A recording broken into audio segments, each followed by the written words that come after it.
بسم اللہ الرحمن الرحیم۔ قسط نمبر 896، ساؤتھ افریقہ کے فتوے کا تعاقب اور رد۔ دعوتی کام مباح نہیں، واجب ہے۔ اقامت دین مقصد زندگی ہے۔ پیغام رب نمبر 1۔ دعوتی کام اور اس کا اسلوب۔ الحمدللہ وحدہ والصلاة والسلام علی من لا نبی بعد، اما بعد۔ ساؤتھ افریقی فتوے کا جائزہ۔ فتوے میں کہا گیا ہے کہ دعوت و تبلیغ کا کام مباح ہے، واجب اور ضروری نہیں۔ اب ہم اس مسئلے میں قرآن مجید سے رہبری لیتے ہیں۔ فرمان الہی ہے فلولا کان من القرون من قبلکم اولو بقیۃ ینہون عن الفساد فی الارض الا قلیلا ممن انجینا منہم واتبع الذین ظلموا ما اترفوا فیہ وکانوا مجرمین وما کان ربک لیہلک القری بظلم واہلھا مصلحون۔ ترجمہ: پس کیوں نہ تم سے پہلے کی قوموں میں سے جن پر عذاب نازل ہوا ایسے نیک وکار لوگ اٹھتے جو زمین میں فساد پھیلانے سے روکتے۔ ایسے لوگ بہت تھوڑے تھے جنہیں ہم نے ان میں سے بچا لیا، ورنہ سارے ہی لوگ ان لذتوں کے پیچھے پڑے رہے جن کے سامان انہیں عطا کیے گئے تھے، اور وہ بڑے خطاکار تھے۔ سو تیرا رب ظالم نہیں ہے کہ بستیوں کو یوں ہی ہلاک کر دے، حالانکہ ان کے باشندے اصلاح کا کام کرنے والے ہیں۔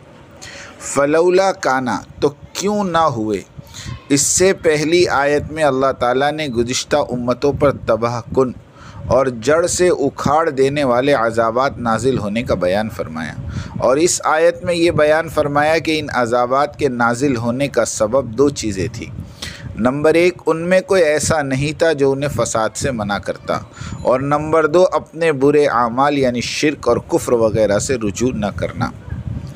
آیت کا خلاصہ یہ ہے کہ اے میرے حبیب صلی اللہ تعالی علیہ وآلہ وسلم کی امت تم سے پہلی امتوں میں سے جنہیں ہم نے ہلاک کر دیا تھا، وہ کچھ ایسے فضیلت والے نہیں ہوئے جو لوگوں کو زمین میں فساد کرنے سے روکتے اور انہیں گناہوں سے منع کرتے، اس لیے ہم نے انہیں ہلاک کر دیا۔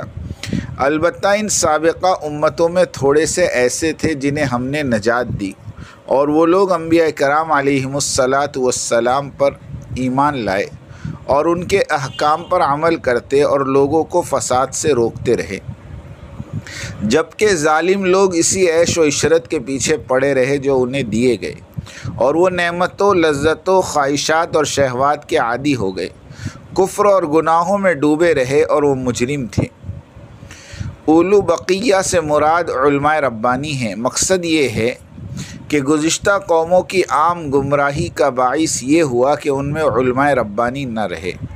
اگر وہ رہتے تو اس طرح گمراہی نہ پھیلتی۔ عوام اس لیے مجرم تھے کہ نیکوکاری کے بجائے بدکاریاں کرتے تھے، اور علماء اس لیے مجرم تھے کہ انہیں منع نہیں کرتے تھے۔ اس آیت سے دو باتیں واضح ہوئی کہ نیکی کی دعوت دینا اور گناہوں سے روکنا علماء کا منصب ہے۔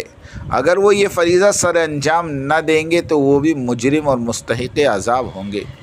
دوسری بات یہ معلوم ہوئی کہ شروع سے اب تک یہی ہوتا آیا ہے کہ زیادہ تر مال و دولت والے ہی غفلت میں پڑتے ہیں، اس لیے عمومی طور پر مالدار لوگوں میں دینداروں کی کمی ہوتی ہے۔ نیز جنہیں علم کی دولت نصیب ہوئی وہ بھی اپنے علم کی روشنی میں رخصتوں والے دین پر چلنے کو ترجیح دی۔ نبیوں کی مشقتوں والی دعوت و عزیمت کی راہ انہیں راس نہیں آئی۔ علمی میراث تو ملی مگر محروم رہے فکر نبوی سے۔ خلاصے کلام یہ ہے کہ واقعی یہ امت بہت مکرم اور محترم ہے۔ اگر یہ دعوت و تبلیغ یعنی امر بالمعروف اور نہی عن المنکر کو مقصد زندگی بنا لے تو یہی لوگ ضرور کامیاب ہے۔ خدا نخواستہ اگر یہ اپنے خواہشات کے پیچھے لگ کر امر بالمعروف اور نہی عن المنکر چھوڑ بیٹھیں گے تو یہ لوگ دنیا ہی میں اللہ کے عذاب کا شکار ہو جائیں گے۔ لطیفہ: اہل نظر کی نگاہ میں بندے کا جان، مال اور سامان اگر اعلیٰ کلمت اللہ پر خرچ نہ ہو تو یہی اس کی ہلاکت ہے۔